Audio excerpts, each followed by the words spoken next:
મધ્ય દરિયે પકડાયેલા ડ્રગ્સને લઈ ગુજરાતની રાજનીતિ તેજ થઈ ગઈ છે। શક્તિસિંહ ગોહિલે સરકાર ઉપર પ્રહાર કર્યા। શક્તિસિંહ ગોહિલે કહ્યું કે ગુજરાત ડ્રગ્સ દાણચોરીનું પ્રવેશ દ્વાર બની ગયું છે।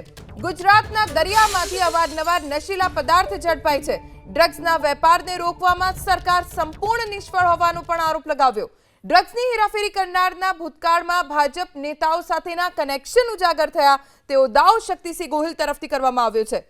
મધદરિયે 1800 કરોડનું ડ્રગ્સ ઝડપાયું છે। મેફેડોન ડ્રગ્સ ઝડપી પાડવામાં એજન્સીઝને સફળતા મળી છે તો બીજી તરફ ગુજરાતમાં હવે આ જ મુદ્દે રાજકારણ પણ શરૂ થઈ ગયું છે।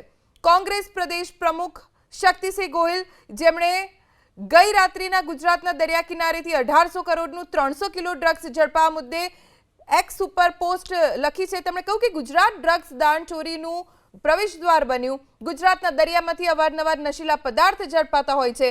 યુવાધનને બરબાદ કરનાર ડ્રગ્સના વેપારને રોકવામાં સરકાર સંપૂર્ણ નિષ્ફળ રહી છે। ડ્રગ્સની હેરાફેરી કરનારના ભૂતકાળમાં બીજેપી નેતાઓ સાથેના કનેક્શન ઉજાગર થયા। ગુજરાતના ભવિષ્ય એવા યુવાનો અંગે ચિંતાનો વિષય છે। ભ્રષ્ટાચાર અને હપ્તાખોરી અસામાજિક પ્રવૃત્તિ વધવાનું કારણ છે।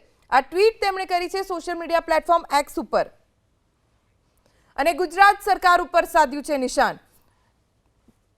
એપ્રિલ 2024માં પણ કરોડોનું ડ્રગ્સ ઝડપાયું હતું અને હવે બરાબર 1 વર્ષ પછી એપ્રિલ 2025માં પણ ડ્રગ્સ ઝડપાયું છે। ડ્રગ્સના મામલે હંમેશા કોંગ્રેસે રાજ્ય સરકારને ઘેરી છે તો બીજી તરફ સરકાર તરફથી એવો દાવો કરવામાં આવી રહ્યો છે કે સરકાર ગુજરાત થકી દેશમાં જે ડ્રગ્સ ઘુસાડાય છે તેને રોકી રહી છે। 1800 કરોડનું ડ્રગ્સ ઝડપાયું છે અને તેને લઈને જો ગુજરાતમાં રાજકારણ ન થાય તો સવાલ ઊભો થાય।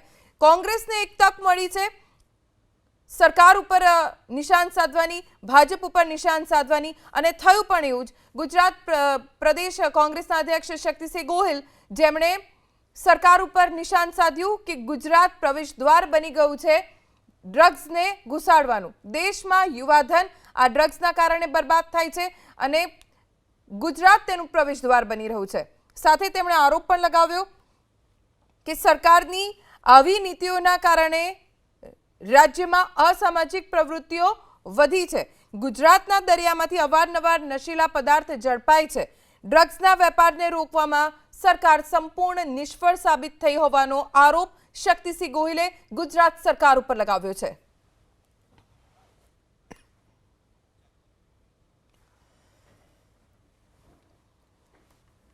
ગુજરાતના દરિયામાંથી લગભગ 150 કિલોમીટર અંદર ડ્રગ્સ ઝડપી લેવામાં એજન્સીઝને સફળતા મળી છે જેને લઈને હવે કોંગ્રેસે ભાજપ ઉપર નિશાન સાધ્યું છે। શક્તિસિંહ ગોહિલની ટ્વીટ તમે સ્ક્રીન ઉપર જોઈ રહ્યા છો।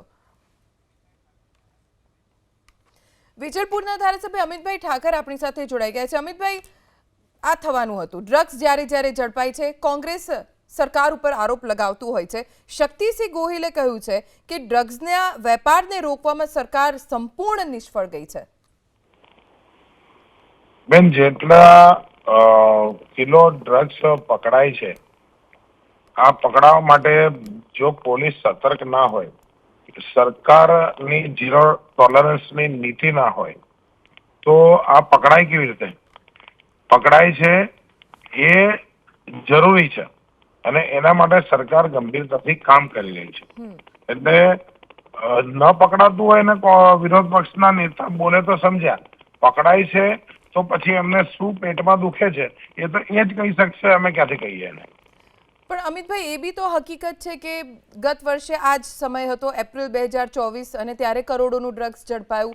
એ બરાબર 1 વર્ષ એપ્રિલ 2025 1800 કરોડનું ડ્રગ્સ ગુજરાતના દરિયાકાંઠેથી ઝડપાઈ રહ્યું છે એટલે ક્યાંક સુરક્ષામાં કે ક્યાંક કોઈ કડી એવી નબળી પડી રહી છે?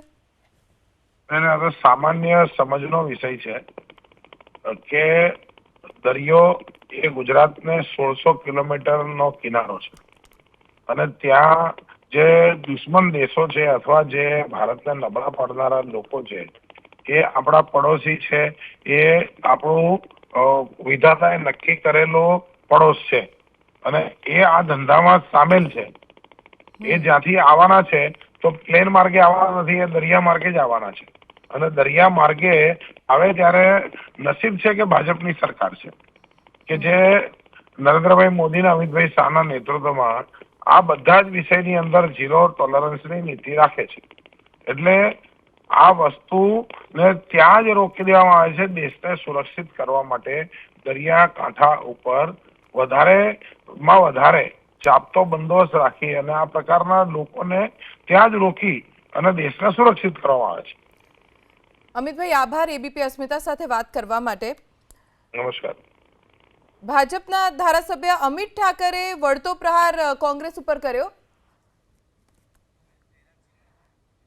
ભાજપના નેતા જયરાજસિંહ આપણી સાથે જોડાઈ ગયા છે. જયરાજસિંહ, આપનો જૂનો પક્ષ દર વખતની જેમ આ વખતે પણ એ જ આરોપ કે ગુજરાત પ્રવેશ દ્વાર બની ગયું છે. શક્તિસિંહ ગોહિલે આરોપ લગાવ્યો છે. શું પ્રતિક્રિયા આપની? જો જૂનો નવો તો ઠીક છે, હું ભારતીય જનતા પાર્ટીમાં છું અને ભારતીય જનતા પાર્ટીના પ્રવક્તા તરીકે વાત કરું છું. શું મુદ્દો હતો, આપ કહો મને. મતદરીએ ડ્રગ્સ પકડાયું. શક્તિસિંહ ગોહિલે સોશિયલ મીડિયા પ્લેટફોર્મ એક્સ ઉપર પોસ્ટ કરીને એવું લખ્યું છે કે ગુજરાત ડ્રગ્સ દાણચોરીનું પ્રવેશ દ્વાર બની ગયું છે અને સરકાર ડ્રગ્સના વેપારને રોકવામાં નિષ્ફળ સાબિત થઈ છે. પહેલા તો સૌપ્રથમ શરૂઆત એથી કરું કે ડ્રગ્સ પકડ્યું છે કોને? આ કોઈ કોંગ્રેસની પોલીસે પકડ્યું છે? ડ્રગ્સ પકડ્યું છે કોને? ગુજરાતની ભારતીય જનતા પાર્ટીની સરકારે જ પકડ્યું છે. આ ડ્રગ્સ કોઈ શક્તિસિંહજી ગોહિલ સાહેબની પોલીસે નથી પકડ્યું કે ભરતસિંહ સોલંકીની પોલીસે નથી પકડ્યું. સમજો, ગુજરાતની પોલીસે જ પકડ્યું છે અને ડ્રગ્સ ગુજરાતની પોલીસે પકડ્યું છે અને ડ્રગ્સના વિરુદ્ધ આખી ડ્રાઈવ ચાલે છે. એ ડ્રાઈવના ભાગરૂપે ક્યાંય પણ જે રીતે સોફ્ટ ટાર્ગેટ સૌથી પહેલો પાકિસ્તાનની નજીકનો સૌથી પહેલો જો કોઈ ભૂપ્રદેશ આવતો હોય અથવા તો દરિયા કિનારો આવતો હોય તો એ ગુજરાત છે. એટલે સૌથી પહેલો સોફ્ટ ટાર્ગેટ ગુજરાત હોય એ સ્વાભાવિક છે. એટલે જે રીતે ડ્રગ ઘુસાડવાના ષડયંત્રો બહારથી થતા હોય એને સૌથી નાકામ કરવાના, એના રોકવાનું કામ જો કર્યું હોય તો ગુજરાતની પોલીસે કર્યું છે. અને બહુ દ્રઢતાપૂર્વક, બહુ તાકાતથી તમે એની એક જેટલી જે છેલ્લા 2 વર્ષથી જેટલી મુહિમ કે 2-3 વર્ષથી જે રીતે ડ્રાઈવ ચાલે છે સળંગ, એ ડ્રાઈવ કરવામાં ગુજરાત પોલીસ જ છે અને પોલીસે જ પકડ્યું છે. એટલે વિપક્ષને તો જે કહેવું એ કે, પણ મારી વાત એટલી જ છે કે આ ડ્રાઈવ ભવિષ્યમાં પણ આગળ રહે છે અને એક નહીં અનેક જગ્યાએ દરિયામાંથી પણ પકડાય છે, બંદરો પરથી પણ પકડાય છે, રસ્તા ઉપરથી પકડાય, રોડ પરથી બી પકડાય છે, કોઈના ઇન્ફોર્મેશનથી કોઈના ઘરેથી બી પકડાય છે. પણ એની પાછળ આખી મુહિમ એ ગુજરાત પોલીસ ચલાવી રહી છે. ગૃહમંત્રી શ્રી હર્ષભાઈ સંઘવીની ઈચ્છા શક્તિથી, આ એમની સૂચનાથી આ ચાલતું હોય છે. એટલે ભૂપેન્દ્રભાઈ પટેલની સરકાર ઝીરો ટોલરન્સ છે ડ્રગ્સની બાબતમાં, એમાં કોઈ બેશક નહીં. અને બીજું કહું, આ ડ્રગ્સ ક્યાંથી આવે છે, કેવી રીતે આવે છે એ ચર્ચાનો વિષય છે, પણ પકડ્યું છે એ સૌથી અગત્યની બાબત છે. એટલે પોલીસને ધન્યવાદ આપવા જોઈએ. હવે આગળ કાર્યવાહી કરવાની થશે, પોલીસ કરશે. એટલે જો ડ્રગ્સના જે રેકેટ ચલાવવા વાળા અથવા ષડયંત્ર વાળા જો એવું સમજતા હોય કે અમારે ગુજરાત સોફ્ટ ટાર્ગેટ છે તો હવે ભૂલી જાય. આભાર જયરાજસિંહ, એબીપી અસ્મિતા સાથે વાત કરવા માટે.